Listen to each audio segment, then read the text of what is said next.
Déclaration de revenus 2017. Les choix de dernière minute qui peuvent alléger l'imposition.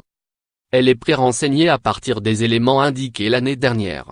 Sauf changement, mariage, divorce, naissance, vous n'avez rien à faire, à part vérifier l'exactitude des mentions pré-remplies et les corriger si nécessaire.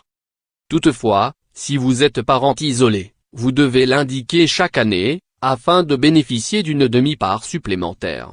Il suffit de cocher la case T. Si vous êtes salarié, vos frais professionnels sont pris en compte par le biais de la déduction forfaitaire de 10%. Mais vous pouvez y renoncer et déduire vos frais réels. Il vous suffit de reporter leur montant sur la déclaration et de fournir une liste détaillée.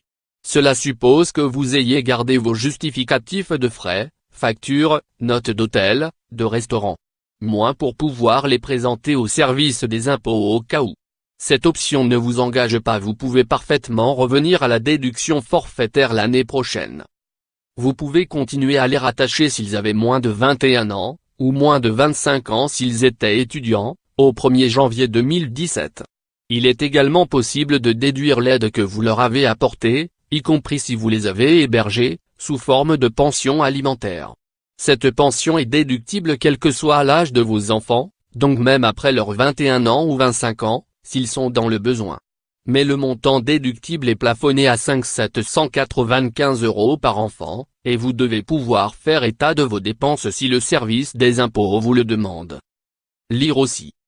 Déclaration de revenus mode d'emploi. Toutefois, si vos enfants ont habité chez vous toute l'année, vous pouvez déduire 445 € pour vos frais de logement et de nourriture, sans avoir de justificatif à fournir, les autres dépenses restant déductibles dans la limite de 350 €. Mais vous ne pouvez pas à la fois rattacher vos enfants et déduire une pension. Vous devez donc choisir chaque année ce qui est le plus avantageux. N'hésitez pas à faire plusieurs simulations, sans oublier d'intégrer les revenus imposables perçus par vos enfants.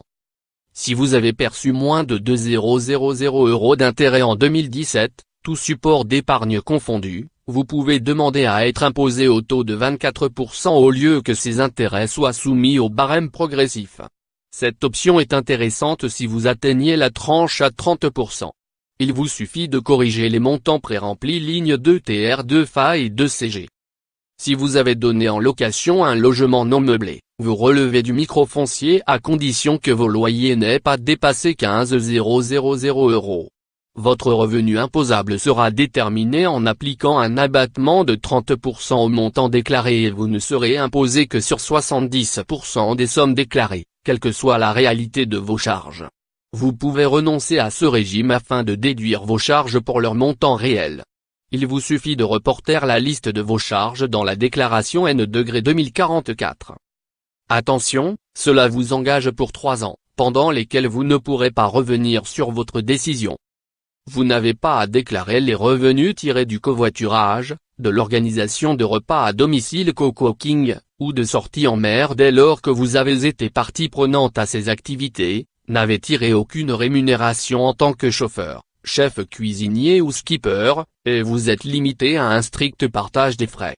En revanche, si vous avez réclamé davantage qu'une simple participation aux frais, vous êtes imposable dès le premier euro et devez déclarer les sommes en question.